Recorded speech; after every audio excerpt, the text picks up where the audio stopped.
can't. Yeah, we should talk about that, right, Joe? We're going to talk about that. Hey guys, how are you? I think I'm supposed to be looking at camera 1, which is right over there. Thank you so much for joining our Thursday evening space. Anything Goes with Marella and Julia. And tonight we are so excited to be having our special guest. I hope I pronounced it correctly, Johnny Bazdeo. That is correct. Thank you so very much for welcome. being here. And to all of our loyal viewers, thank you guys so much for joining. We started at a relatively decent hour. We always say 8 p.m.-ish. And shout out to Frequency 5 FM and Maria and Joseph. Frequency 5 FM. Thanks so much, you guys. Thank you so much. I got to tell you, what a crazy, random, weird week. I don't know if it's the weather. I don't know what it is. Let's hear who is tuned in. We want to hear about your week, what's been going on. What's been going on? We might get some tunes tonight. Hey, Renato. We might He says, get some hello, tunes. ladies. Well, hello, Renato. Renato's Sir. in the house tonight.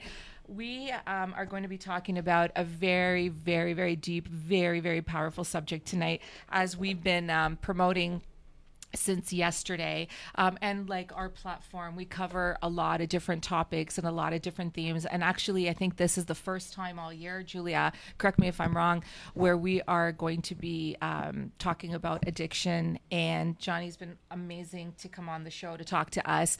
And in typical fashion, we always tell you how we know our guests. And this, like all of our guests, where there is such a connection all the time. And this is what this movement is all about. All of you guys hear me speak about Fearless Voices. Shout out to Sandro Yes. and John. And we were at, Julia and I were at their event Monday night at Dave & Buster's. Always a really great time. Well, anyway, the event before this one, which was, I guess, about 2 months ago, we were at Fearless Voices. And interestingly enough, John and or Sandro asked during one of the breaks if anyone wanted to get up and just share a tidbit about themselves or their story for a minute or two. And so I was up at the top of the room, and I put up my hand, and I just shared, about a minute and a half of my story. And then the next person to do that was Johnny, right here. And there he was, and I didn't know him. I met him that night, and he was in front, and he talks about his struggles and his challenges and his journey and his comeback. Mm-hmm. And, it was very powerful, very riveting. And so obviously after the event, I went up to him, I introduced myself, we got talking. I said to him, you need to come on our show. You have such a powerful story. And I mean, you got to remember, he gets up in front of 100 people or more, and, the rest is history. And we've developed a friendship, and here he is tonight. Thank you so much, guys. I appreciate the opportunity, and it's all about giving back. Right? Yeah. It's all about giving back. All about giving back. I have to say that since we promoted this, there have been a lot of you that have messaged and reached out to say that you are dealing with addiction in your life, your family, your friends, in your path. And we really do hope that at the end of all of this, it gives your situation hope that, you're not alone. And so let's get right into it. So first of all, how are you doing? Because you're doing great. I'm doing great. You're doing great. Just busy right now, working and starting up a business and doing my meetings still within the addiction realm. Yeah. Every And day, right? Doing every day, maybe about 2 meetings a day. Right. Yeah. Right. So, my recovery is important to me. Yeah. Yeah. So I'm going to let Johnny tell you guys, but basically he was fired from his job, I'm going to say 2 years ago? 2018.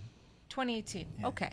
So 2018 was fired for his issues with drugs. And interestingly enough, the day that you entered rehab was the day that marijuana was legalized in the country, Yeah. right? Same day I was going in was same day it got legalized. Right. Yeah. So, okay. So you're going to treatment, we know. We want to talk about where you are right now, because where you are right now is amazing. I want you, if you feel comfortable, this is a safe space, you've watched our show enough. Johnny and I have had a number of conversations since we met. And one of the things that I had asked him as I was getting to know him, knowing that he was going to be on the show, was if he could walk me through maybe a catalyst in his life that prompted him to get to where he was with the situation. And you talked to me about a phone conversation that you had with your brother way back when. Do you want to talk about that? Do you want to talk about, you know, what kind of catalyst transpired you to get to where you were in your life in terms of some of the dark days? You talking about with the treatment, or Yeah, like when you were much younger and you got the call from your brother about with respect to your family with situation. my family situation, yeah. Yeah. If you feel comfortable. No problem. So yeah, when we were younger, I'll go a little more back if I can. Of course. Growing up in my house, two loving parents. One thing I want to say is my parents, they really cared about me and my brother. Mm-hmm. But when my parents had me, my dad was 27, my mom was 21, and of course, they had their struggles. There was physical violence and things like that, and a lot of arguing and stuff in the house. And there was a time what you were asking me about within getting that phone call. One night I was at work and my brother called me and he said he heard my mom on the phone with somebody else, right? And I always looked at my parents as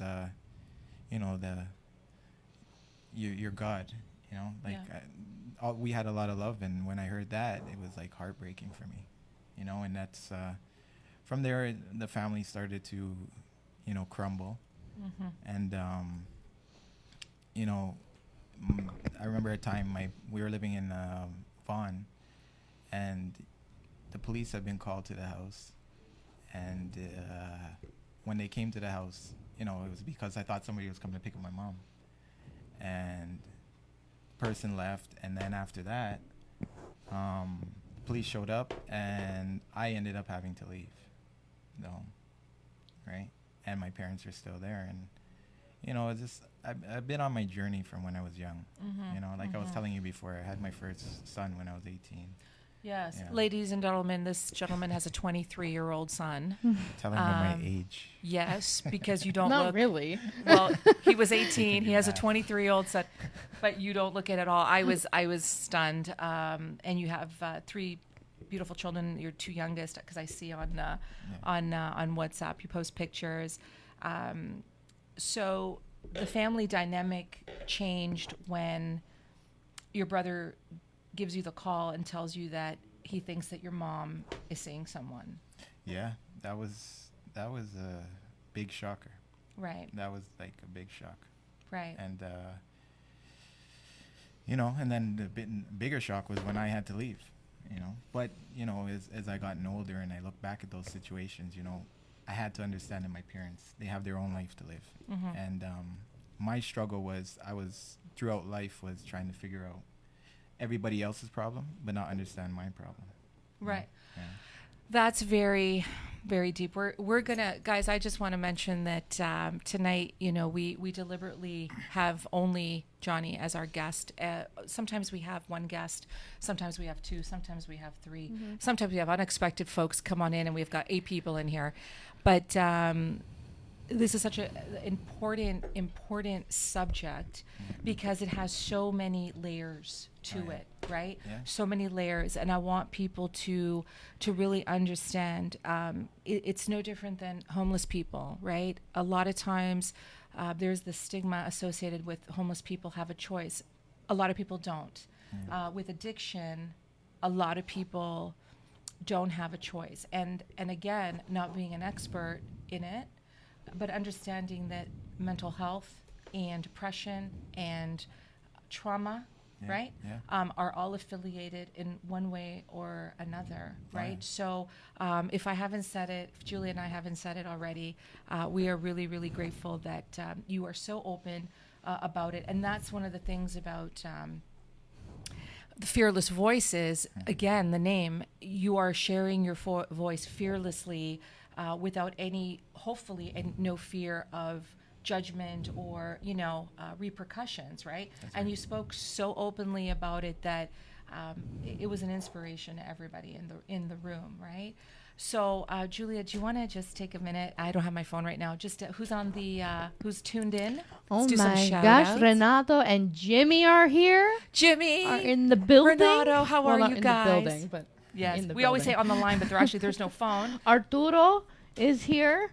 He says hi. Lorna Dillon is here. Ram Jam Ramsey is here. Wait. We have to do this if you don't mind. We have to sing Lorna happy birthday. Yes. It's hey sweetie, how are you? We just want to wish you a happy birthday Happy today. birthday, Lorna. We have to sing. You're gonna sing a happy birthday. God. Go for it. Oh God. Okay, Lorna, this is for you. Right. That's what we do. Yeah, on the spot. Great. Lorna's for you. Oh my God. As I volunteered my daughter to sing you happy birthday. All right. Love you, girl. Love you. Happy birthday to you. Happy birthday to you. Happy birthday to Lorna. Happy birthday to you. Awesome, good. Happy And birthday. thanks, Joseph, for the music cue. It's number 1, by the way. Oh. No, it's number 2. No, it's 2. It's 2. Oh, is it really? Yeah, this is my stand. Yeah, it's like, wait, what? Just light it up a little bit. Just, see if we're gonna take a very. Thank you. Yes, it's your song, Lauren. I hope you're having a wonderful day. Thank you so much for joining us.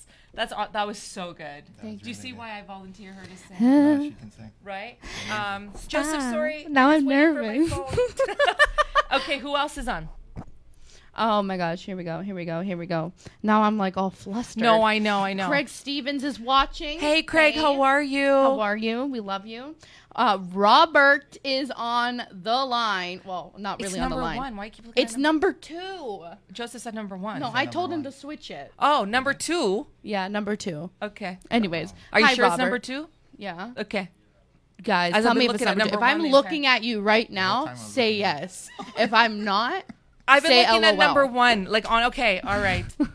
Okay. Nobody tells me anything. Okay. Go on. oh my God, Maya. Wait, I don't know how to pronounce this. Wait, is it Hin? Thank you, Joseph. This is an accent. But Maya, how are you? Hello. The douchebag Guido is on the line. Hola, ciao, como stai? Hey, Phil. How are you? Gary Henry is on. Love you guys. We love you too. Hey, Gary. How you doing? Sophia Walsh is Thank on. you so much for Hi, tuning JB. in. Sophie, how you doing? Oh, Sophie, yes, Sophie's on, and also, hang on a second, 1 minute. I just saw What? Maya. Did you mention Maya? Yes, Yes. you did. Frank Nastasi is watching. Hey, Frank, Hey, Frank. how are you? Doris is. Hey, Doris, how are you? She says happy birthday to Lorna. Thanks, you guys, so much for tuning in. So we're going to be doing that from time to time, and then every once in a while we might do a musical interlude just to break things up. She But gonna sing again? she will likely sing again at the end of the night. I can volunteer you to sing too if you want. So let's go back to your childhood. When you say that you had to leave, why do you feel that you had to leave?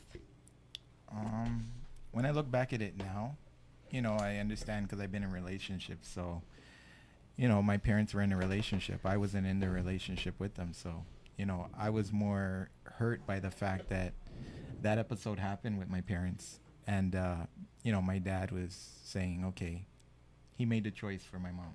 Right. That's how I felt Right. when I left. And Right. that was a big stinger to me, and just having to leave. But I feel like I've always been on a journey because when I was, I had my son at 18. I was, because of the stuff growing up. Yeah. I mean, when I first had my son, me and my ex, we lived in shelters. Mm-hmm. When she was pregnant, we were in a shelter, Right. and we got our first apartment. We didn't have anything but a crib, right? And we slept on the floor. And so it's been a journey for me. And by the time I was 16, I wanted to get out of my house. I wanted to leave. And I'm gonna as you continue to share, I'm gonna be asking more and more questions. And of course, as I always say, feel free to say as much or as little as you like. We want to we want people to understand that a lot of people are in similar situations, and no one is alone, really. I mean, you feel alone in that time, but so many people, there's no shame in people being faced with certain situations, I guess is what I'm trying to say, you know? Yeah. So you had your son at 18. How's the relationship with your 23-year-old? With all your kids, really? Well, my 23-year-old, he lives on his own right now. You know, he's working. He's got his own car. You know, he didn't ask for his life as well, right? Right. Me and his mom, we went back and forth. My oldest is 23. My second is 13. Right. So there's that big gap. And it was a lot of back and forth with me and my ex. Yes. Right? So yes. right now he's more on the tip that he's trying to do his own thing, Yes. you know, so How's your relationship with them, would you say? it's a little rocky, I would say. Mhm. Yeah. Mhm. I think I have, you know, doing the treatment and going into recovery and stuff like that, I'm learning like it's a process. Not because I went into recovery means the world is fixed yet Yes, for me, of right? course. There's a lot of damage that's done and a lot of work still to be done. Of course. so, Yes. When was your first, I guess, experience with drugs, would you say? Is that a fair question? Am I allowed to ask that? I told you could ask anything. You did tell me, and I'm still being very Be cognizant careful when you say anything. and respectful. Yes. I know you did say. This is all about helping people. Yeah. When I went into treatment, I learned so much about myself, and I had this box that was hidden in me. Yeah. And when Yeah. I went into treatment, that's when I opened that box up. And I didn't realize how my past affected me up till when I went into treatment. Yeah. You know, and there's a lot of fixing to do in myself. And that's why I'm thankful for you guys to bring me on this show, because it's an outlet for, you know, the person who's sitting at home right now who's saying, you know what, I'm worthless. I don't feel like anything. You know, I'll never be good, you know, because that was me, Right. you know. Right. Right. That's the honest truth. And if I can reach out to even one person today, I did my job. Do you still have days where there's a voice inside of you, even though you're going to treatment and, you know, you're doing obviously so much better? Is there still a voice that sometimes says to you that you're worthless and that that it's hopeless and that you're not going to accomplish what you want, or that you feel ashamed, or that you were a failure, or anything like that? Like these voices that are our own worst enemy, really. Yeah. You know, I think everybody has ups and down days. Yeah. And we all have a struggle. Like the one thing I learned when I was in treatment is, you know, if you look at a person who's an alcoholic, or a person who drinks, or a person who does drugs, a lot of people, the first thing they'll say is, that's an alcoholic. You're an alcoholic. You're a druggie. But for me, what I see is, and what I've learned for myself is, not only do those people, but all of us, like a lot of people suffer from a thinking disease, you know? Thinking disease. Yeah. Yeah. You know, and, Yeah. and Or overthinking disease. yeah, Yeah. and that's the challenge, right? To get rid of that thinking. I mean, Yes, yes. I still have days where I still have bad days, but that's life, you know? Right. But it's, now I'm learning how to cope with it. So, would you say that you've had an up and down roller coaster ride with drugs for the last, 20, 25 years, maybe? Would you say? I say about 20, a little over 20 years. I'm trying to do the math, right? Little over 20 years. You talking with me. And so, again, not being an expert, can you walk us through, like, was it just like, at the beginning, I'll just dabble and I'll just, and then all of a sudden you start to feel good, and then you're like, maybe it's an escape, and all of a sudden maybe you're a little more reliant, and I really want people to understand that the dangers, because with marijuana, the issue is with marijuana, right? Yeah. And a lot of times, especially now that it's been legalized, yes, a lot of people need it medicinally, which I think is fantastic. A lot of people in pain, a lot of people dealing with a lot, and I think it's a good thing.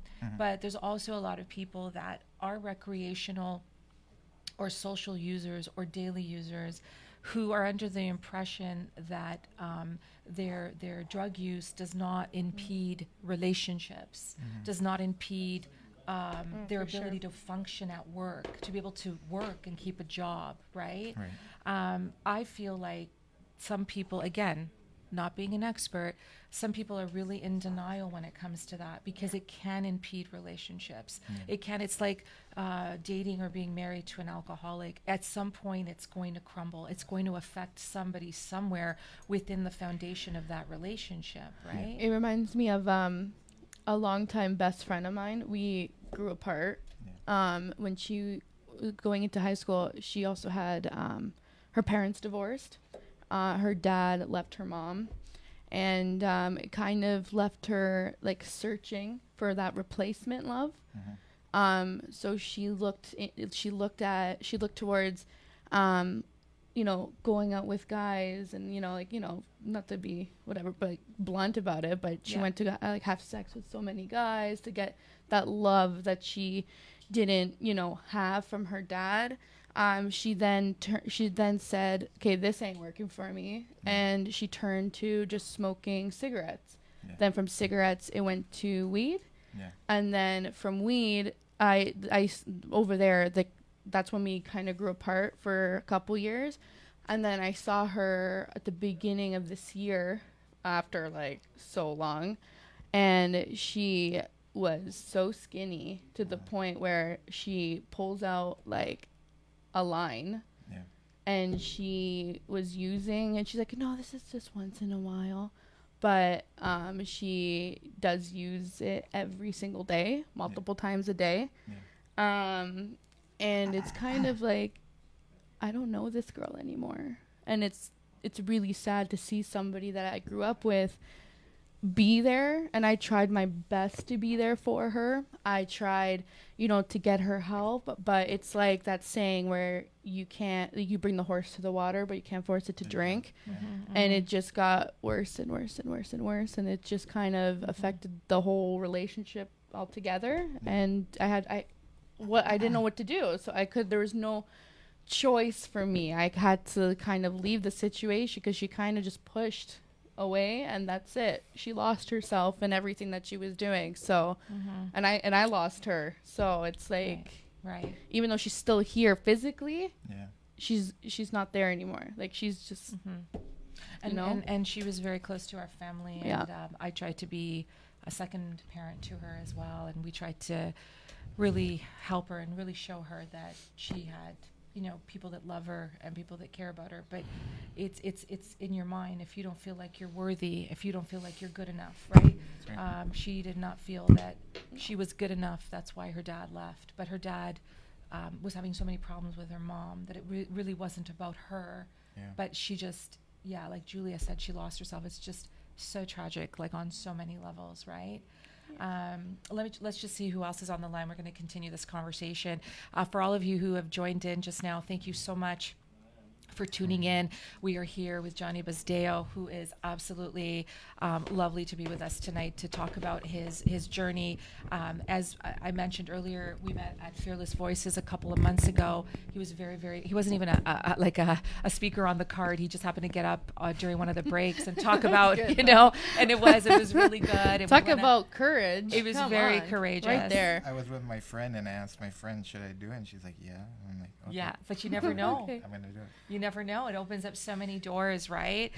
So thank you guys for tuning in. I just want to. So Jimmy says, can't wait for my birthday to be sung to me. Aww. Jimmy, we say this every time, even when it's not your birthday, we're gonna sing for you. Exactly. Gary Henry says, boom, voice, love it. Arturo says happy birthday to Lorna. Lots of happy birthdays. Lorna says very beautiful. Thank you, Julia. Much thanks to you, Marella, and to the gentleman. I forgot your name. Sorry, Johnny. And we've got Frank Nastasi who says hey. Excuse me. Like lots of different people. Ramsey, one of our very loyal viewers from the very beginning. How are you, Ramsey? Great to see you on here. We have lots of things in Spanish, so I won't even try to repeat it, even though I'm Italian. Sharita Cooks is watching. Hey, lovely. How are you? Sharita and I and Julia. Well, I've seen Sharita twice already in the last week. I want to do a shout out to Sharita and Tanya for the wonderful fashion show party last Friday night. Julia and I modeled some beautiful clothes, and we had a really, really great time. That was so we good. had such a great time. Thank you Never so thought much. I would love leopard print or cheetah print. But everybody was so supportive. So thank you so much, you guys. Sorry, Also, Sharita, I'm still in black. I know. And Tanya, I'm in my warm colors, as you know. Also, a shout out to Shelly Elsliger, dear friend. She had a workshop last night with Sharita. I attended that. It was so much fun. Lorna says, love you too, girl. We've got Joe Stetter watching. Hey, Joe, how are you? Hey. And by the way, this is a good time. I want to do a shout out to Joseph Stetter of the Celebrate Group, who is one of our sponsors, as well as James Casco of James Casco Real Estate, also one of our sponsors. And also, if you guys have missed it, Joe and James have both sponsored our main raffle giveaway at our December 5th, only the beginning event, a $1,000 shopping spree at Yeah, the I saw Apple that. Store Wow. for a lucky winner. Yes. And all you have to do is buy your tickets. They are $30 currently online, $35 at the door, and your name will automatically be entered to win, and just before the holidays. So, and that's it. Oh, and you have to follow James and Joseph on Instagram. But you know what? I think that's a pretty reasonable ask. Do it. So thank you guys so much. We've also got Ryan Radin watching. Hey, Ryan, how are you? Also one of our loyal viewers, as everybody is on the show. Ryan, how are you? We missed you last week. I hope you're doing very well. Lorna says, thanks, Johnny, for sharing your journey with us. No problem, Lorna. Thank you. Sharita says, important topic. Oh, Dawn is watching. Hey, Dawn, how are you? Dawn, Hey, longtime hey, friend, hey. Dawn, Julia. Hey, Dawn. How How's are it you? going? I hope everything's good in Kitchener. As you can see, we have lots of support. Andrew Cordero is watching. Hey, Andrew. What's how up, are you? Andrew? Andrew was one of our guests. Actually, he was a guest last week for part 2, and he was a guest obviously 2 weeks ago for part 1. And we had Battle of the Sexes between Adelma, Andrew, Julia. I was the mediator. won. Tried to do my very, very best. We won. Oh my goodness. Unofficially, but we won. It was great. Thank you guys so much. And Julia, God. sorry, I I keep just got hitting this myself mic. out of the. Can you just fix Oh that for my me? Sorry. gosh. Okay, let's get back to you. So here you go, and you're talking about your journey. You're now out of the house. You find out that your mom is talking to someone who's not your dad, and you also find out that the girl you're seeing is pregnant. You are now 18 years old, and what's going through your mind at this point in time in your life? I'm fighting. I'm just fighting. Yeah. I'm gonna make it. Yeah, That's what's going through my head. yeah. I can do this. How vulnerable were you with yourself at this point? How vulnerable in terms of weak? I'm going to use the word weak. Would you say with yourself in terms of your mindset, in terms of your thoughts, in terms of where you were? I think when I was younger, it was more a lot of. I didn't start smoking marijuana right away. It was more of the drinking that time. Right. So for me, it was like the drinking was a lot. It was like I remember being young and we weren't able to buy alcohol, and we had friends who were older, Right. and they used to go and buy the alcohol for us. And Was then that an escape for you? Yeah, definitely. Mhm. It was my medicine to calm, the Mhm. fear, Yeah. right? What were you afraid of at that time? I was afraid of, failing, Mhm. disappointing my parents, Mm-hmm. I mean, I had a kid. I had my son young, right? Mhm, So, mhm. and when I had my son too, my mom didn't really accept it at that time, Right. and Right. that was tough. And your dad? My dad did. My dad, when we were living out of the house, my dad would come and meet up with me and my ex, and Mhm, mhm. he'd help. He'd tell us, I'll help you guys out, but call me at work. Right. Right. Because he was trying to keep his house together. Why do you feel like your mom didn't accept the fact that you are now a dad at 18? I don't know. Maybe just the simple fact that maybe she thought I was young, just, Mhm, as mhm. a kid. And during the time that you were saying you were drinking and that you were drinking to escape and you were fearful, I will assume, but you tell us, were you afraid that your mom and dad's marriage was going to be over, or that they were going to, just split up, and that? That was a big shocker, but the biggest shock was, after I had left my house Mhm. and then I was living with my ex, after I had my second, the biggest shock was that. And then another shock that I got was in 2006 when I had my next son. Mm-hmm. And so 2006 was actually around the time when that episode with my parents Right. happened. Right. And I remember I was living with my ex at the time, and I got a phone call from my aunt saying I got to come home because my dad was drinking Mhm. and he's drunk and he just came home. And when I got there, I got a shock of my life because it wasn't drinking. It was he was taking like crack cocaine. Right. Wow. Yeah. So Wow. you know, and I'm looking. Was this the first time you? Never in a million years would I have thought that. Like my dad used to tell us when we were young, if you ever smoke a cigarette, Mm-hmm. I'll break your necks. That's what I used to say to my friends when I was in Right. elementary school. If Right. you touch that stick, I swear to God. Well, Yeah. you know what I mean. But like, like the I think I said cigarette, a like, few times myself Yeah. about the perils of even smoking cigarettes. Let's just say, but wow. So you walk in and you see your dad, and he's like, I see a tiny guy in the bed, not even in the same size as he was, because that's what it does to you, right? Like how you were talking about your friend. Yeah, I didn't Right. even recognize. I looked at him like, Yeah. what? and Yeah. and you didn't know like there was an issue with this, or No that- idea. No idea. Till that day, like I was driving there thinking, yeah, okay, you know what? It's probably, he's probably his relationship, right, with my Right, mom. right. He's drinking, whatever. Did he have a drinking problem? Nothing. Prior? Oh, nothing. Okay. Nothing. Right. If he did, he was good at hiding it. Oh, Right. wow. So So your dad's an addict. yeah, I would say that. Yeah. Did he seek help? No, he didn't seek help, but you know he's 68 now, and he's me and him are battling together. He's been even though whatever the situation is with him, I mean he's still working full time, and I love both of my parents, for the record, to everybody. Yeah. I love my mom and my dad, and Yes. and the one challenging thing that I learned was what brought me to alcohol and drugs and all those things was my resentments, my resentments towards my mother, Right. And That you would say that was the driving force. oh yeah, that resentment, how could you do this? How could you do this to the family? Yes. Right. Yes. But now I'm older and I look back at things, and both people have a fault. You know what I mean? Right. But they're in their own relationship. I gotta focus on myself now. And they're still Right. together, your mom and dad? No, they're separated. They're separated. Yeah. So walk us through the next few years. So you've had this relationship, this toxic relationship with drugs, Mhm. and you're at work, you have a job, and you get fired from your job. And the reason you get fired from your job is because they do random drug testing there. Yeah. So that happened February of 2018, Yeah.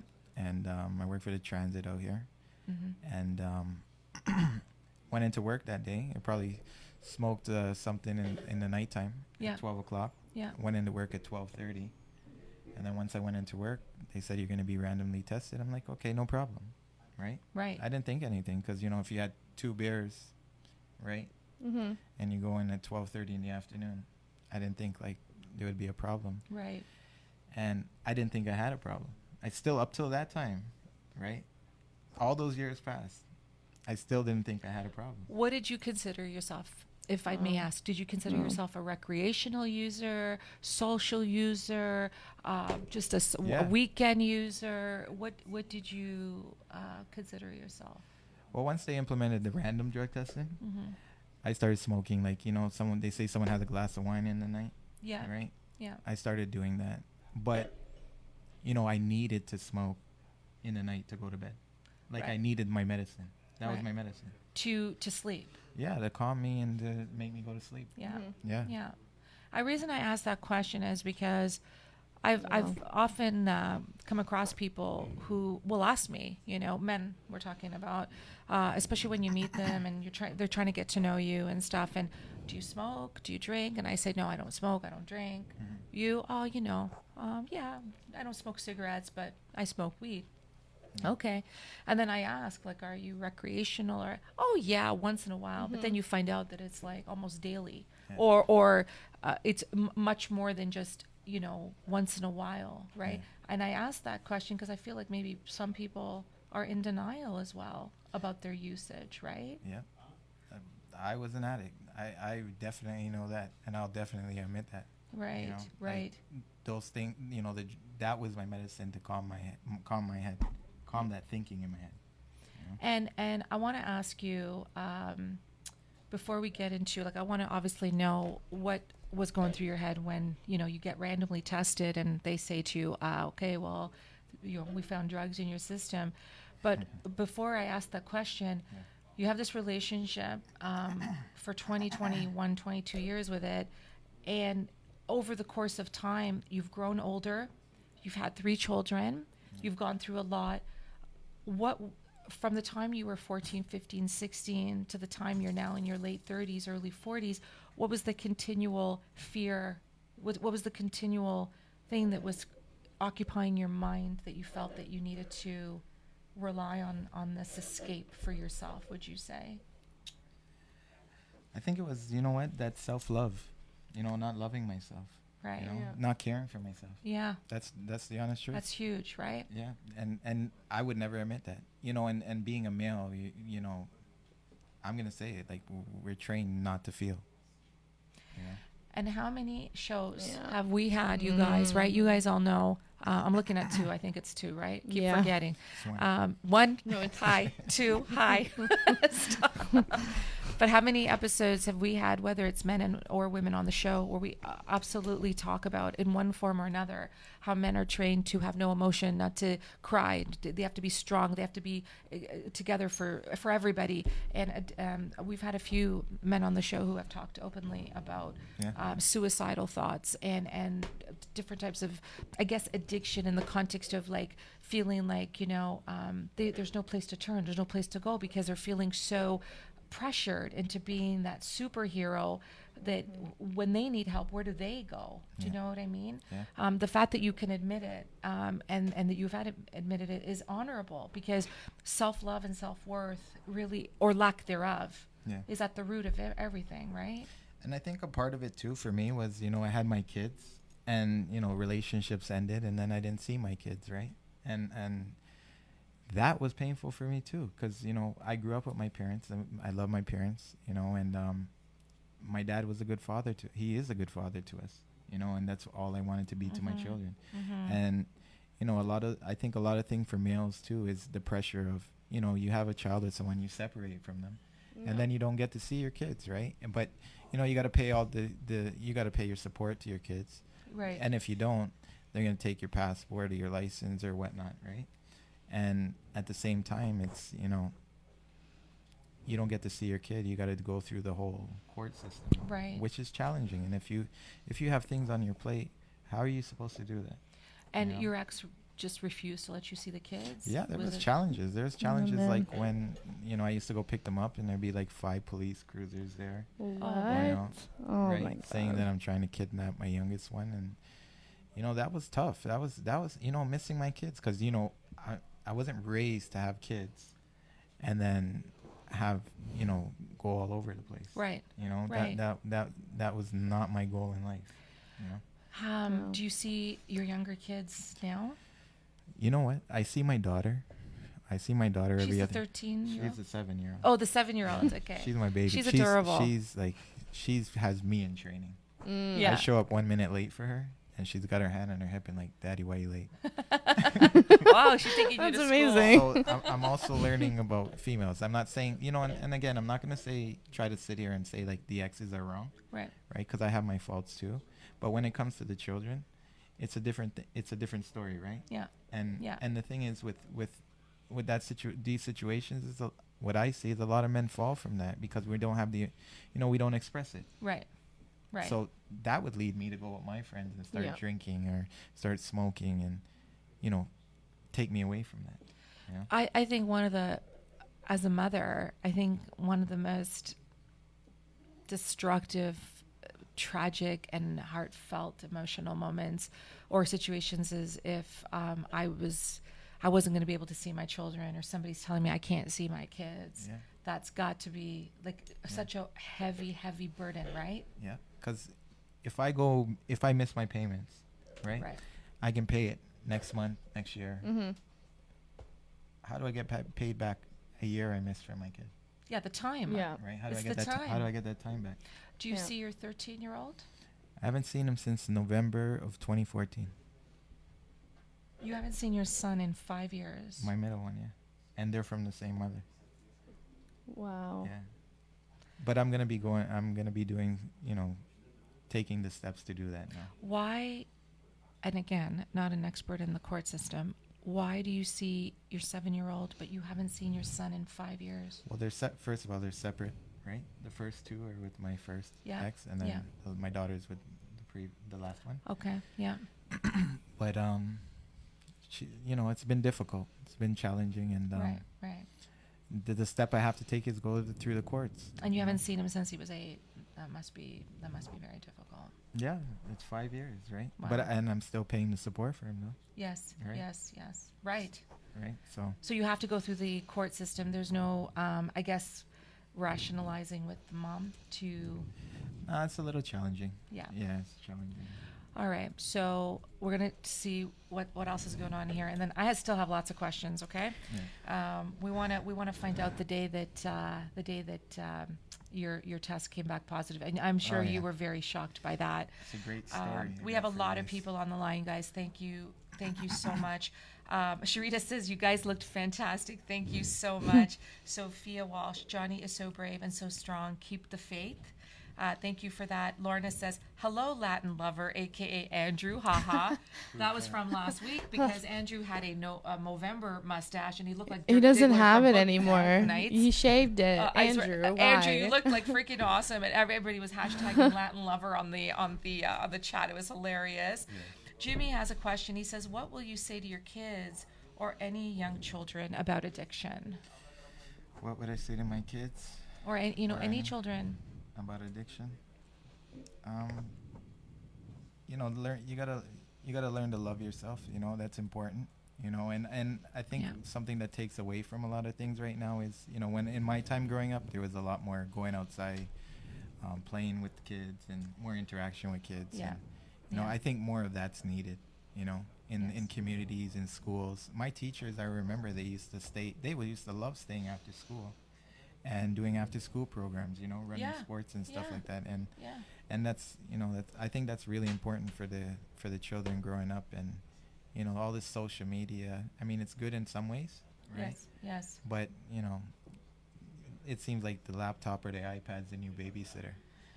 It's Oh my God, don't right? get us started if you about leave, that. you leave your kid in front of here's this iPad. I'm going to the grocery store. I'll be back in 40 minutes. You're okay. You're good. Yeah. They won't move. Yeah. Who goes to the grocery store? Only lasts But when, 40 minutes. the battery dies and the charger's not there. Well, good luck.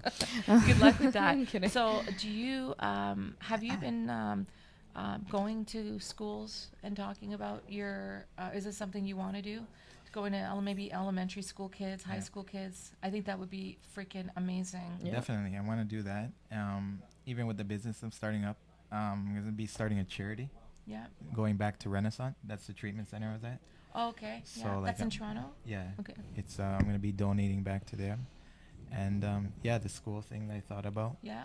I really want to do that. And It You would know be what? so impactful. Yeah, that would be It would amazing. be so impactful. Really would. you know what? It's like I said. What brought me, along the way right now is getting closer to God too. Yeah. You know? And Yeah. today my life feels like God's leading me.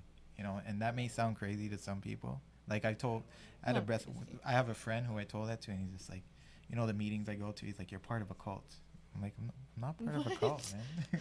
Part of a cult. Yeah, But I'm not part of a you cult. tell us if you were in a cult, right? You No. would, right? No. Would you even know? So thank you very much, Jimmy, for that question. Jen Victoria Shesky is watching. Thank you so much for tuning in. Kim Wilson, lovely. Thank you so much for tuning in. How are you? I hope you're doing well. Andrew says, I got to say, I love the story. I can too relate, not me personally, but my brother, who smokes about 3 or more times in a day, and now I see his struggles when bad hits him, and sometimes it hits me harder because he needs the help, but he doesn't think so. Yeah. That's Andrew Cordero. Andrew, call your brother and tell him you love him. Do that. More love. Yeah. That's what you got to do. It was a struggle for me, and at the time when I was going through my things, it was me by myself. But I had God on my side. And I'm grateful and thankful for that. But if there's one thing I could say, it's like I would have liked more of that love for my family at that moment. Yes. Yes, Yes, of So course. Of course. that's the most important part.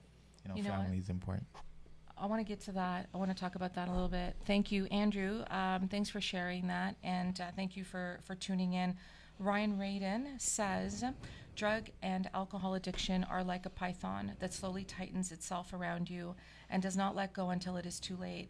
I have a cousin who is still battling drug addiction and ruined his life because of it. Congrats to you, Johnny, for pushing forward and striving for success. You are an inspiration. Thank you, Ryan. Ryan, thank you Appreciate so that. much. Denise is watching. Hey, Denise, how are you? A very, very long time friend. I hope you're doing well.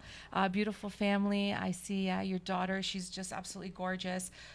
Lorna says to Andrew, that's very difficult. Lorna says, sorry to hear that, Johnny. Hopefully you'll be able to see your son soon. Sending positive vibes and light. Thank you. Thank you. Yes. I have to say, I want to talk about sharing love and sharing thoughts and vibes of love. But before because, you know, back even in my parents' generation, right? It was back in that generation, it wasn't like, I love you, come and have a hug, let's love, let's hold Yeah. hands, it was just this unsaid thing that of course I love you, right? But the thing is, it's like when people are going through things, I know myself, I know with my children, I know who couldn't use a hug from time to time, who couldn't use like a hand holding from time to time, or an ear to talk with, or just have coffee with, you know. Who couldn't use that? And people are so busy with life. But you want to know something? It doesn't matter. And I agree, again, from the perspective of, we don't know what tomorrow is going to bring, or the next minute. And sometimes we have a split second to make such a profound difference in someone's life, right? Yeah. So let's talk about the day that you are confident that you're good, and then all of a sudden your supervisor, your manager tells you that you have now tested positive. What happened after that? So I go into treatment. So I go into work. They tell me to take the test. I'm inside taking the test with the lady that's doing it, and I ask her, how long does it take to to run the test or whatever, and she's like, it takes 5 days. If you don't hear anything in the 5 days, then you're good. So I'm like, okay. So 5 days pass. On the 5th day, I remember in February, I don't remember the date, but it was a Wednesday, and I'm driving the bus, and I see this call number come up. I'm like, okay, when I get to the end, because everybody got the camera on, they can't follow. Yep. And then I get to the end, I call it, and it's the clinic. So just like every time, and that every episode in my life, I wanted to run again, right? So I called in work, and I said, I'm not feeling well. Booked off, went to the doctor, got a doctor's note, called up the union, spoke to them. The Monday, they told me that I have to come in and they're going to fire me, right? The Sunday, I had a trip booked to go to Bali, right? I had to God was starting working. And so Sunday I had a trip booked to Bali. I had to cancel that. Go in on Monday. So I canceled the flight to Bali, but what I did is I rescheduled it for Tuesday. So I'm like, I'll go in on Monday and get fired. And then I'll go on vacation. To Bali. To Bali. Right. I'm the best director in the world. Wow. Right? But I learned today I don't want to be the director no more. I put my faith in God, and God leads me today. Right? And so then I go in on the Monday thinking, okay, I'm going to get fired, right? I go in, there's like, we can do a B sample test. Okay, let's do that. So I don't get fired on Monday. So now I got to go back to the travel agency and cancel a flight again. Wow. So I cancel again. You're not going to Bali yet. Not yet, but I'm still trying. I'm still being in charge, like I've been in my whole life. Yes. Right? Yes. So now I go and I book the flight. I can't remember. Later down during the week, probably on the Wednesday now, I get fired. Now my world falls apart. Everybody, family, friends, everybody's telling me, So your B sample tested positive. Yeah. Right. Okay. And then I go in, I get fired. I'm crushed, like, because throughout, no matter what I went through, I worked. And then That was your constant. Yeah, I was right. constantly working. Right. From when I was 16, I had my son, 18. I was working at McDonald's, first job, 120 hours in 2 weeks at McDonald's, Wow. $6.45 an hour. Wow. To make $500 and something dollars. Wow, that's Right? crazy. Yeah. And then I Yeah. get fired, and then I live with my dad, and my dad, he had his challenges, but he always fought back. Yes. So I didn't tell him, right? I would put on my uniform and leave the house. You right? never told him. I wouldn't tell him. I didn't want to disappoint him, right? Mhm, Wow. mhm. And I told friends, family, and when things hit the fan, what happens is everybody wants to give you advice. Oh yeah. Oh yeah, everyone's yeah. Nobody says, "Here, let me help you." Yeah. Right? Yeah. Exactly. Yeah, Yeah. Exactly. yeah. You said it So- right. Yeah. So then that happens, and time passes, and I'm drinking, I'm smoking. During the time that you were fired. Oh yeah, now I'm drinking, I'm smoking. Because of the Just trauma fail- associated with being failure, fired. everything. Yeah. this Yeah. Failure, like everything, everybody. My perception at that time was everybody failed me. I didn't fail everybody.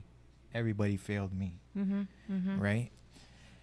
And I would leave the house. I would drive around, park up in places for like 8 hours, like I'm doing a shift, and then I go, drinking, smoking, Wow. and then I go home with my uniform and like I'm, collecting a paycheck. Yeah. Right. And at that time, that's when the child support payments, all those things started piling up, and I almost felt like I was in a grave. And then all I had these people with the shovels, and they're just putting the dirt over me, but I still had my hands sticking out. And then, then after May 25th of 2018, Mm-hmm.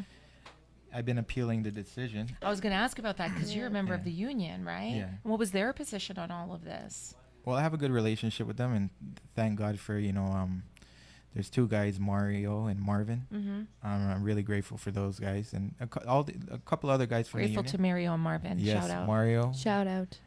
Marvin, love you guys, man. Thank you. Grateful for them. Right, And right. they helped me big time, and went through the appeal process. May 25th, they gave me the job back under the condition that I go into a treatment center. Because I have to, this is good. I have to understand believe that you have not been the first in this situation. No. That there have been other situations like this. And there's a process to follow. Like, they fire everybody. Does everybody get a shot to come back? I have to believe that you just weren't the only one or the first one for this No, I to wouldn't. go through, right? No. And the fact that they offered you your job back, but you had to go to treatment, this is good. How did you Yeah, feel about that's that? amazing. I think Oh. it's great. I was thankful. I'm thankful for them to give me that opportunity, and at the same time, when I got back to work, like being a driver and working for the transit system in Toronto, it's a hard job. Right. When you're dealing with thousands of people in the public every Right, day, I right. call it the office on wheels. Imagine working in an office and you have people coming through your door every day. Oh, yeah. You're not gonna have that many, right? Oh, yeah. But imagine your office transportation. And you're dealing with all Hundreds and hundreds a day, right? and I've been 12 years on the job. I've seen people I got hired with, right? I see the wear and tear, And when I got back, I said, I wrote to the Fit for Duty department, and I said I'd like to help out. I think there's more that should be done for the employees, Mm-hmm. And I went to an orientation they had maybe about a month ago. And this statistic shocked me. They said after a person retires and you collect your pension, Mm-hmm. the average employee collects their pension for 3 years. After that, they pass away. Are you serious? Wow. Right. After working like their entire life for the pension. Right? Let me ask you, that's crazy. You think about it. Let me ask you, they're going to reinstate you, Yeah. but you have to start treatment. How long after that day, May 25th, did you start working again? And how long after that day did you start treatment? May 25th, I got the job back under the condition, but I was not allowed to go back to work. I had to go through treatment First, right? first. Yeah. And when did that start? Almost immediately, or? No, I was still drinking and smoking. I got the job back May 25th, and I was still drinking and smoking. Really? Oh. Yeah. Really? Now, at Yeah. this point, do you know that you have a problem? Are you No. still? No, You're still in denial, Wow. I'm still in denial. So even though you got your job Yeah. back. I'm And, still in denial. okay, so But it's all these pressures, right? The fear, yeah. right? All these things that things are piling up. piling up on me. Yeah, Right? yeah. I don't know which way to go. I'm thankful that I'm getting the job back, but I still don't believe I got the job back. Now, did You- your mom and dad at this point know anything about the job Well, or not yet? My mom knew, my brother knew, but the contact with them wasn't that great. Right. It was me and my dad. Who was your lifelines? I know your dad was, you mentioned, but who would you say, Mario and Marvin, as we've established, but who could you turn to? Who was your lifeline? Who could you go to? How were you coping with all of this? Like, I had a couple of friends who I would call, yeah, and towards the end, getting closer to October, yeah, I started noticing like those handful of friends started disappearing. either disappearing or getting irritated, and as I was getting closer, I started realizing, okay, it started working. Like I started realizing, okay, I'm the problem, you know, and then October 17th, like I said, that's when I went into treatment. And that first day I went into treatment, I looked around. There's 28 guys in here. Methamphetamine, cocaine, you know, crack cocaine, whatever, any kind of drug you could think of. And I looked at them and I said, these guys are crazy, right? I'm not crazy. I still thought I wasn't crazy. And that first night I went to bed, I said a prayer because I thought like somebody's going to kill me in here, right? That was my thinking. Right. Why did it take you so long from the May 25th that you got reinstated to October 17th to get into treatment? That's almost 5 months, right? Yeah. You weren't ready? Wasn't ready, and I think I still had to learn. I still had to grow up. You know, still had to grow up. Right. So what made you, on October 17th, why was it that day that you went into treatment? I think God sent me that day. Think so? Yeah. I don't think, I know. That was the day that know. marijuana was legalized. You know, they say God has some humor, right? And another funny part, you know, like I say, when I go into the rooms and I speak about addiction, you know, I also say, you know, addiction is a thinking disease, right? So it's the drugs, the alcohol, and females. It's all these things, right? Yeah. Money. Yeah. These are all addictions. Gambling. These are all addictions, right? So that first day when I went in there, I put my hands together and I started praying, and you know, and it's funny what I was gonna say. I just lost my thought there. I went to Renaissance, and there's different locations for Renaissance, and the name of the one I went to was the Punani House. The Punani House. You're kidding. Google it. The Punani House? God sent me back in the Punani. Okay, wait. What am I actually searching up? God literally actually does have a sense of humor. Like I'm just saying. In the meantime, hopefully that makes everybody get some laughs. God. Let's not keep it too such serious. a serious subject, but I was like the The Punani. Punani House. All right then. Put Renaissance. Oh Yeah, my in case goodness. Google search decides to have a. Ryan Raiden says sometimes we need to Here. hit rock bottom. Oh my God, Renaissance Punani Treatment Center. That's insane. Okay then. What? Ryan Back says in there. It's like you're gonna be reborn again. Wow. This is your test. This is your. Ryan says sometimes we need to hit rock bottom in order to realize that we do not. Oh, but we do not have the control that we think we do. We talk about control, right? Wow. Hitting rock bottom is sometimes the blessing that you need in order to climb back out, in order to rise up and achieve greater success. Like always say, in order for the arrow to fly farther, you must pull the bowstring farther back. Ryan always has the most profound things. Ryan, thank you so Ryan. much for that. Arturo says, sorry, guys, I had to leave. Good night. Have a great night. No worries. Thank you so much, Thanks for Arturo. being here. Yeah, catch the replay for sure. And then Lorna, whoa, the house, damn, the Punani house.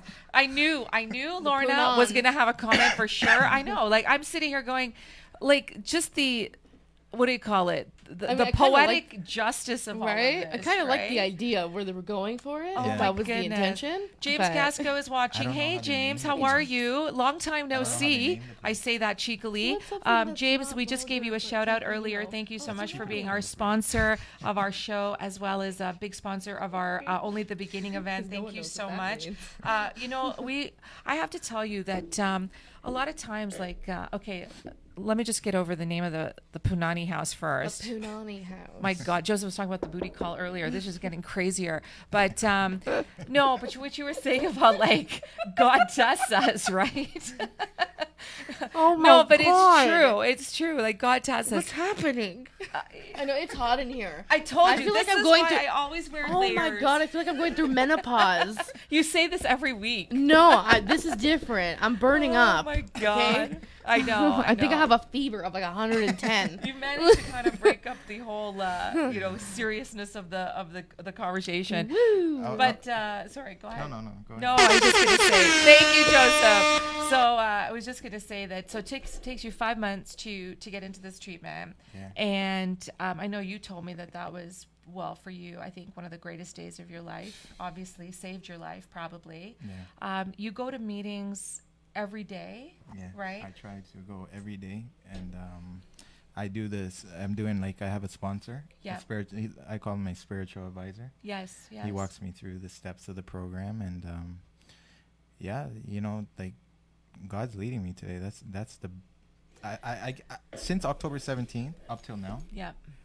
I say my prayer every night. I say it in the morning, and like I said about the thinking disease, Yes.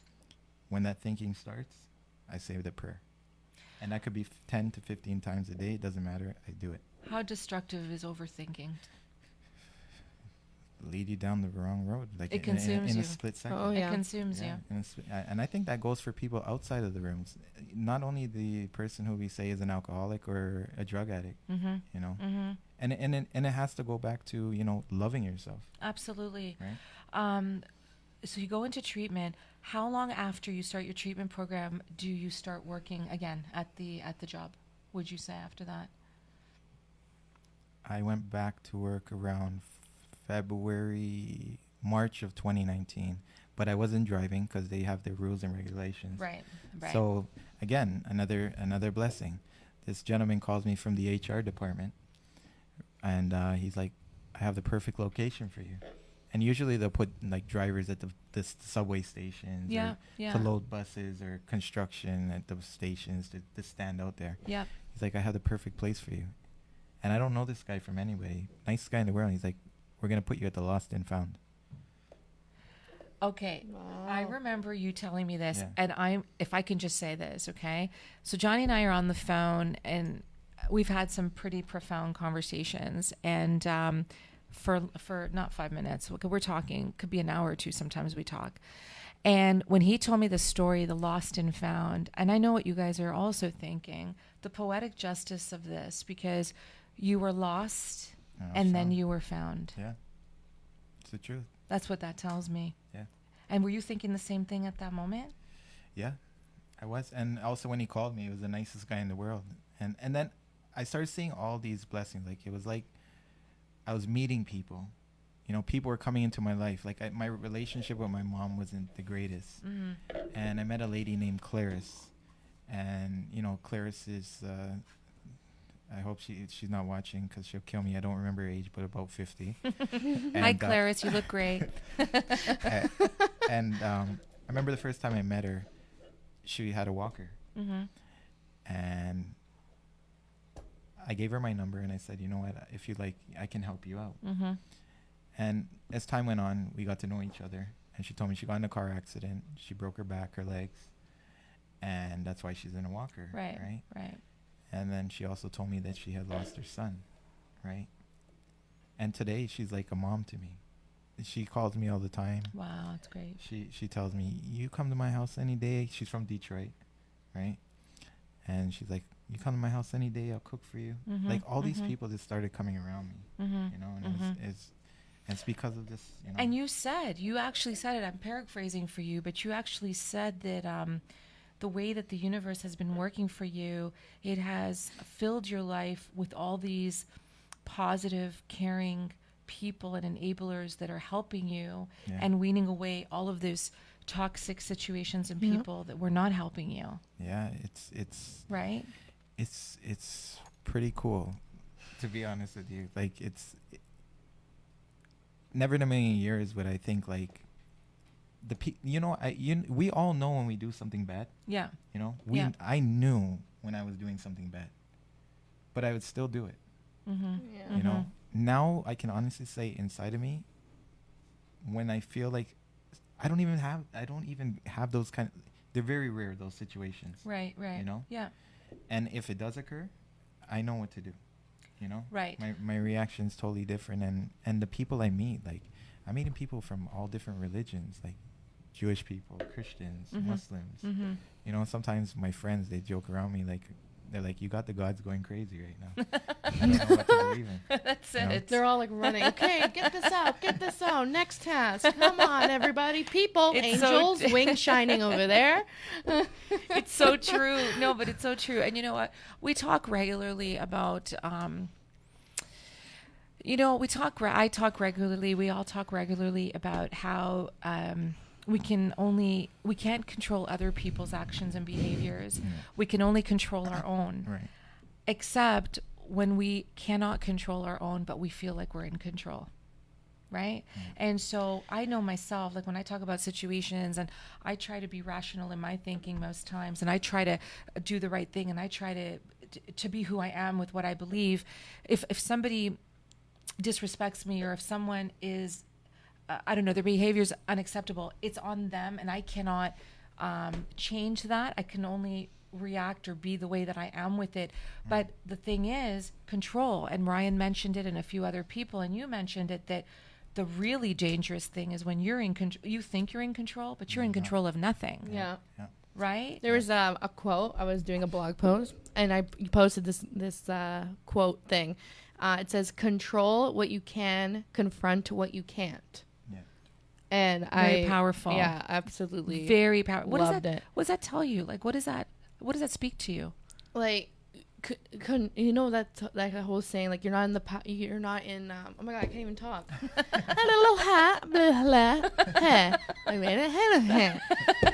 think you explained yourself. Yeah, you know what I mean? Let me rewind. Okay, That was so awesome. control what you can, confront what you can't. Right. It's basically where it's like there are some things you can't control. There are some things that have to happen the way they roll out of the mill. For you, right? And then if there's like an issue, like for example, what my post was about my friends with benefits with anxiety. Right. So it's like I can't. Imagine. Right. There Yeah. are certain things that I can control. Yeah. Right, where it's as if like this is my life, right? I don't want this anymore. I don't want this negative toxicity in my life anymore. And then there were some things where then it came to the part where I had to confront it, because at first I was like, no, this isn't real. Like I was again in denial about that. I'm like, no, I'm just kind of having a bad day, whatever, go away. Never went away until I confronted the situation, said, I need to speak up. You had to put the work in. You put the work in and for that. basically be like, listen, ho, like, go back to the Punan, okay? Bye. So, hi, we broke up, and sometimes I see it peeking through, but I mean, hey, bye. But wow, like that was just so amazingly like That's what that quote means. wonderful. That's what I meant when I said, yeah, I mean, I have to tell you though, no, I I understood that entire thing.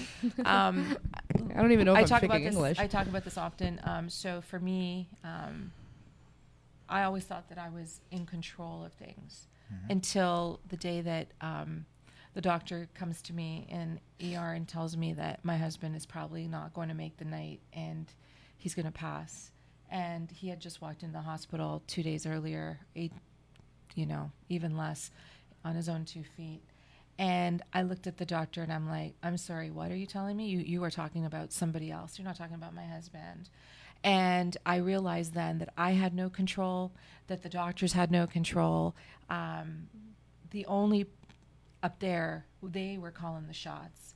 And I really had to learn that the hard way, because you're in control with what you put in your body, what you eat, what you drink, what time you get up in the morning, what kind of car you want to buy, what clothes you want to wear. You can control that.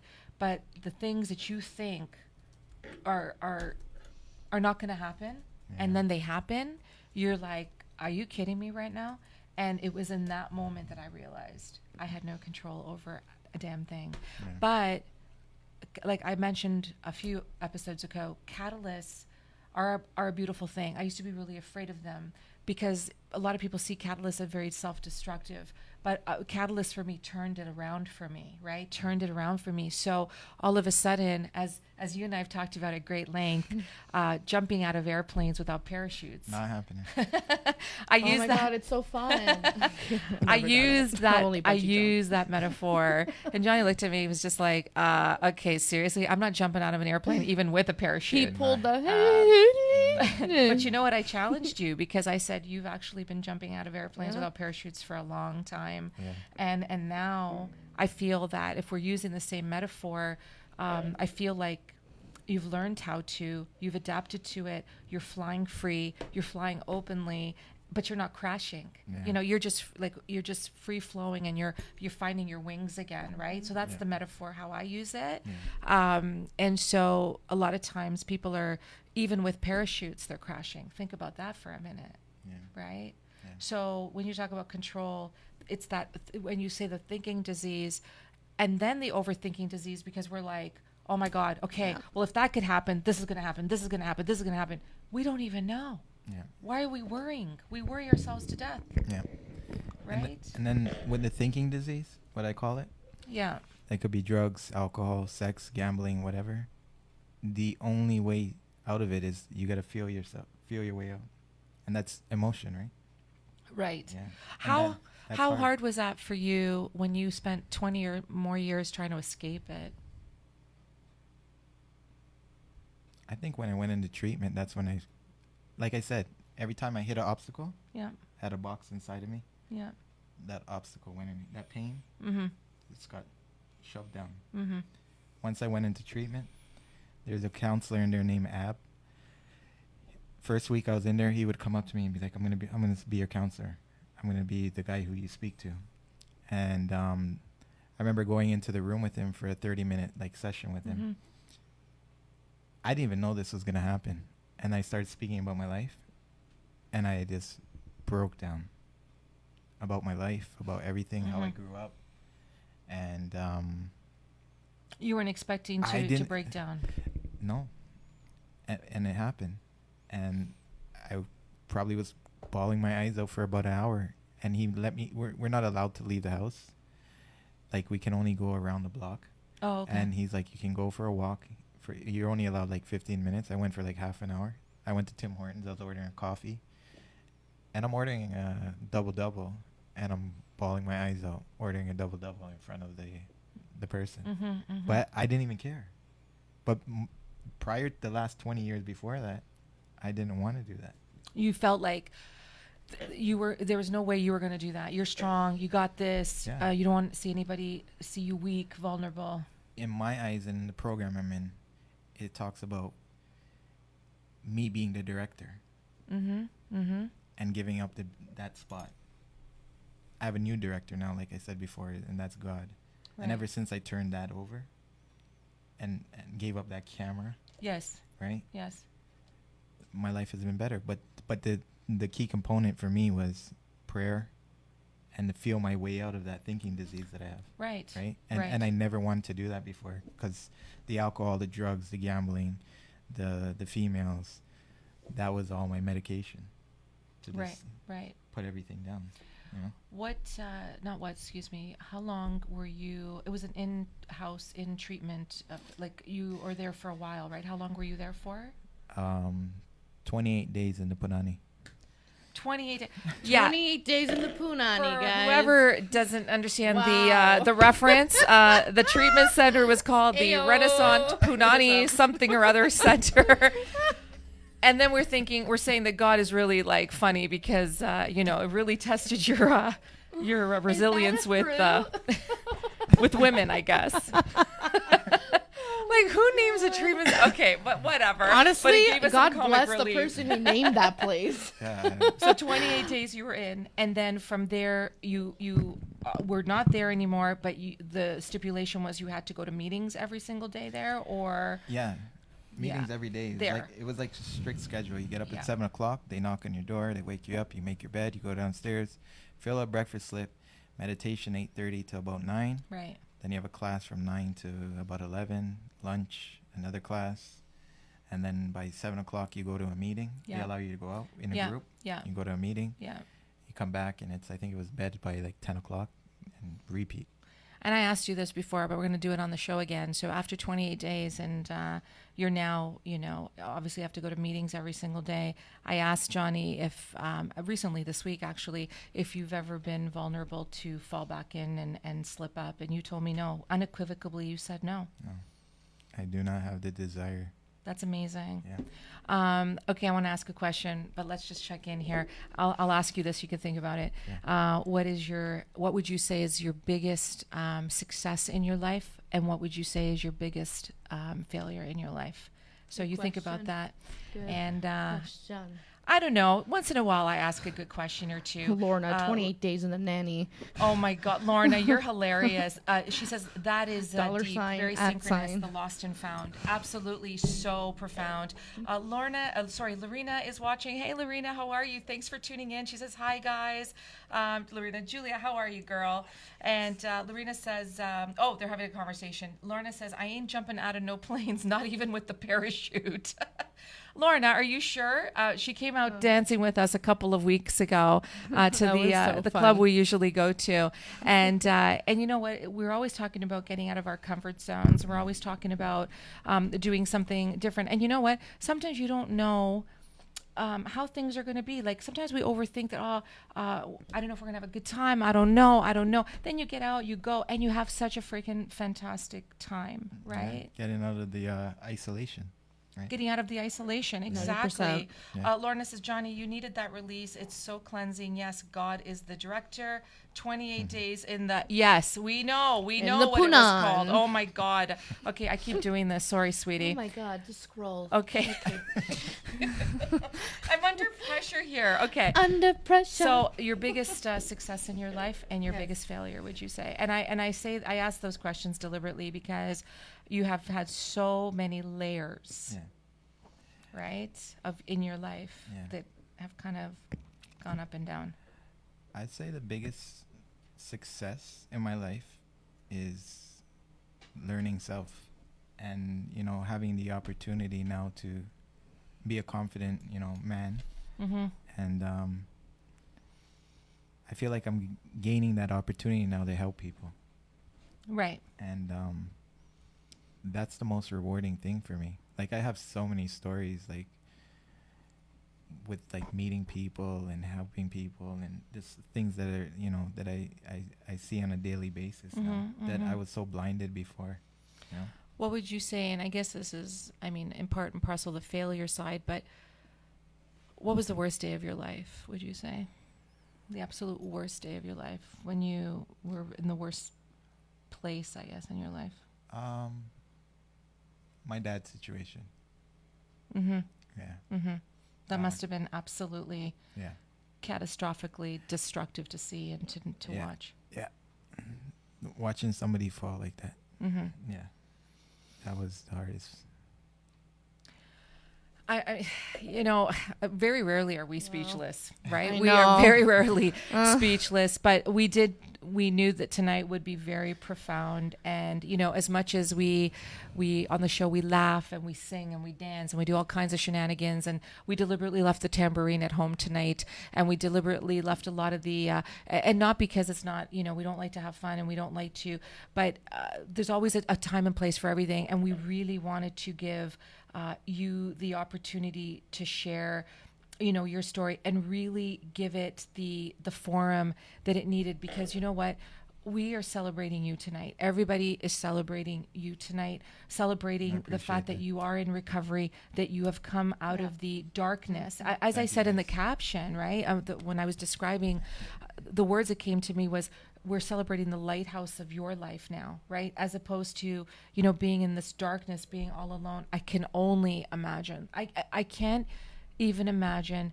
your life and the struggles that you had and the constant catalyst. I can't even. And I'm articulating how I feel because I can only imagine from the traumas that I've experienced differently from yours, but still the same sort of resonant feelings. And no one should have to go through 20, 30 years of anything like that, right? So the fact that you've come out of this, I think, is amazing. I want to be cognizant of time, as we always are, because I could ask you so many more questions. I want to do just some some shout outs, and then I want to do some final thoughts, and I want you to let everybody know what's next for you. I know you've told me some of the plans you have. I want everybody to know what's next for you, and how do you see the next year, the next 5 years, the next 10 years shaping up for you. I think it's really important, right? But before we get into that, I just want to say shout out to a few folks.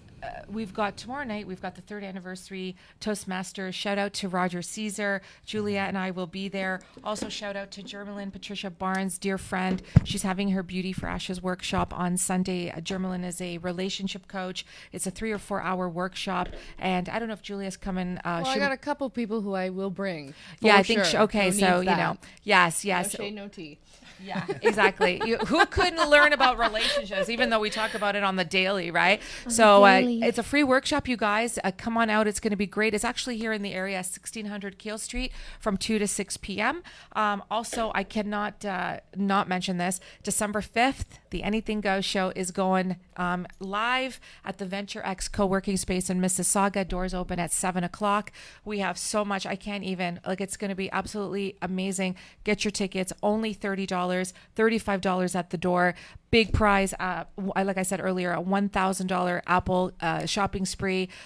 Compliments of our sponsors, Joseph Stetter of the Celebrate Group, James Casco of James Casco Real Estate. It's going to be phenomenal, just in time for the holidays. Get everybody in the holiday spirit. And I want to thank you guys all for tuning in tonight. And Frequency 5 FM, thank you so much. You guys are always absolutely amazing. We've been doing this for, it's been 9-10 months. We're going to be going into a year in February. Cannot believe it.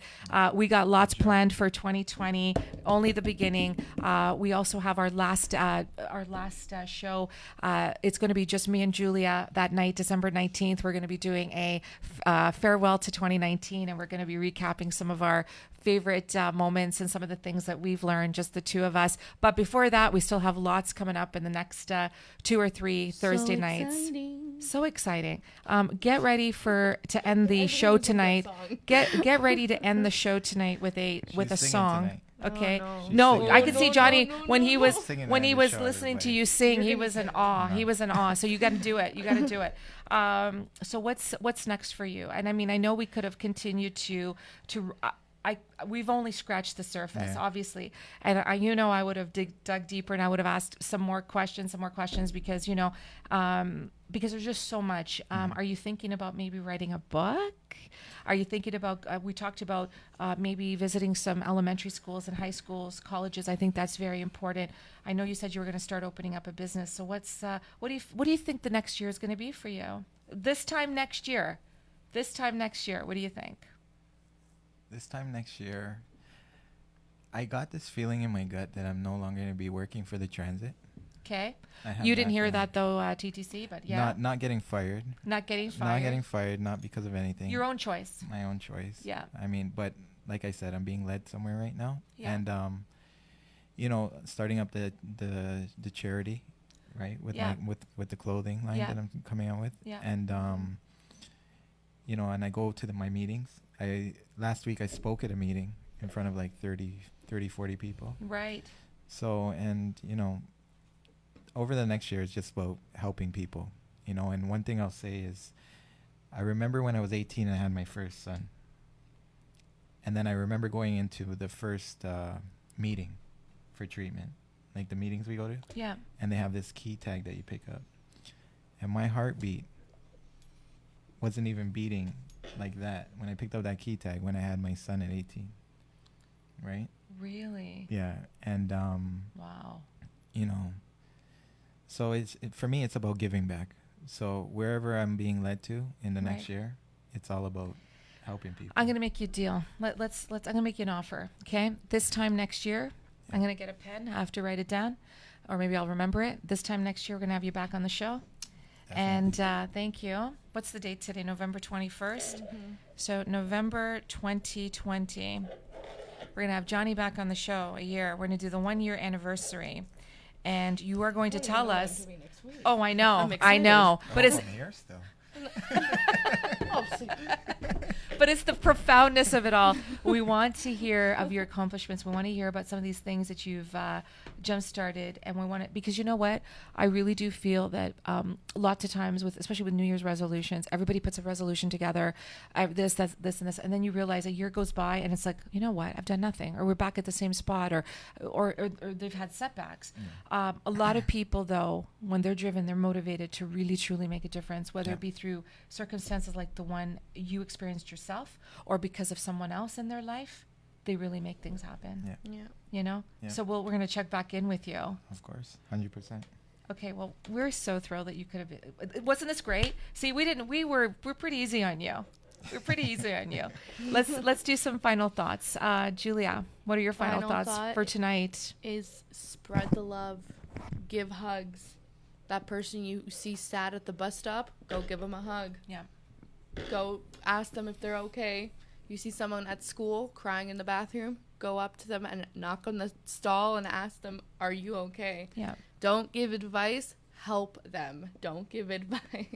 Yeah. Help them.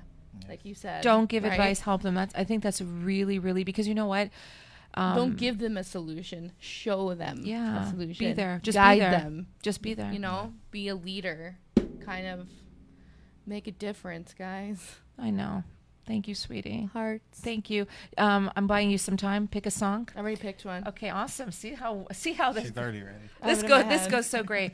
What are your final thoughts, but what are your thoughts overall? What would you like to kind of share? If there was, I know you had some very poignant points tonight and thoughts, but if you want to reiterate anything, what would it be?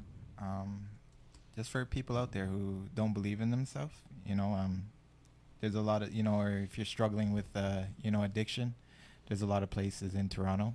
And I'll put it out there if you want to reach out to me too. My email is Johnny, JOHNNY .Basdeo, BASDEO @gmail.com. And, I'm here for you. And, just love your neighbor. You don't have to love, Scarborough and Markham or Mississauga. Love the person closest to you, even if you don't know them. You don't know what a person's going through.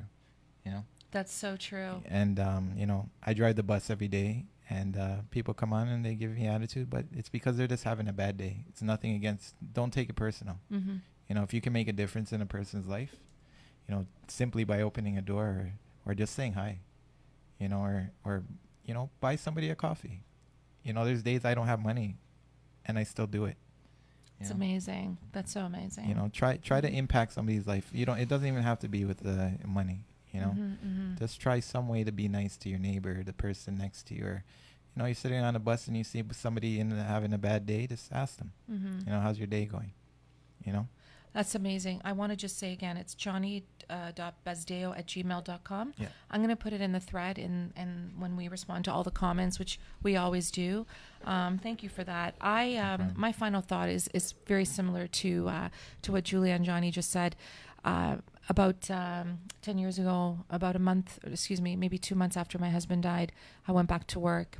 And my dear friend Des, and she's got a growing family now, and she's absolutely lovely. I was working late one night. It was about 7:30, and she was walking by to go to the kitchen to get coffee. And she comes into my office, and she goes, I figured you'd still be here, because I never left. I was a bona fide workaholic. And she hadn't really talked to me since my husband died and since I'd been back to work. She had come to the funeral. But anyway, she sat in front of me in my office. And we were just chatting away and stuff like that. And then she apologized to me and she said, I'm really shitty at this. I'm really sorry. I don't really know what to say. I'm not really used to this. And you know what I said to her? I said, you're doing a fantastic job. I said, you are here. You are holding my hand, and your presence and your warm vibe and your loving nature is exactly what I need. I didn't need her to recite a Hallmark card to me. I didn't need her to say the right things. She was there in just that moment, and we spent 10 or 15 minutes, and it just gave me such comfort and joy. So guys, my final thoughts is have a Des in your life. And when you do, have a Des in your life, give a hug, hold a hand, buy a coffee. And you know what? I think back to Johnny when he was talking about not going to work and spending his days in the car by himself. I have to tell you, that was very heartbreaking for me to listen to. Don't assume that people are living normal, healthy lives. There are a lot of people struggling. So check in, ask, smile, and just be a loving person. So those are my final thoughts tonight, you guys. Thank you so much for a very deep and profound edition of Anything Goes. Thank you guys so much. We will put the Punani power. Oh my God. On the camera? We have to end with a good funny thought, right? We're gonna put The double P, Punani power. I'll put the show replay in the links. We'll do a watch party like we always do. Catch this. Please share the video. Please share the episode. It's very important. A lot of people struggling with addiction out there. And to end off the segment tonight, we have beautiful, talented Julia Scalise. What song are you going to sing? So, Frequency we're going to be 5. singing a bit. Oh, really? We're going to be singing an a cappella version, a bit of Hallelujah. Oh. Dedicated to you, my kind sir. And everybody else who's struggling with any type of addiction or, anxiety, depression, and also dedicated to a friend of mine and Frank's who passed away not long ago. He was near and dear. Yes. So this is for you guys. Oh, thank you, sweetie. Okay. Here we go. Try not to get emotional. Okay, I've been emotional for the last hour. All right. Okay, first the rain. Okay, yeah, we're good. Okay.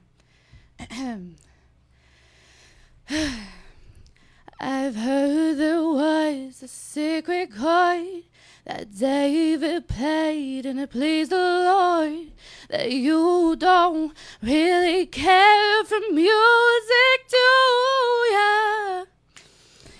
Well, it goes like this: the fourth, the fifth, the minor fall in the major lift, the baffled king composing hallelujah, hallelujah, hallelujah,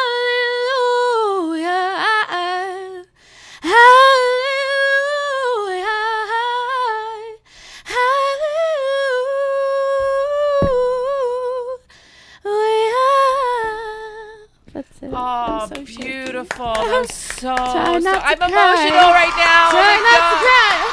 I can't. Thank you guys. Beautiful Julia. Thank you so much. Amen, Bye guys. guys. We'll see you next Thursday Oh. night. Woo! Thank you. Thank you. Try not to cry. Oh my goodness. Where did that come from? That was so good. Oh my goodness. That was amazing. Oh, Peace and blessings. beautiful. my dear children. Julia, that was so good. That was fun. And there were no distractions. Thank you guys. Oh, and then there's our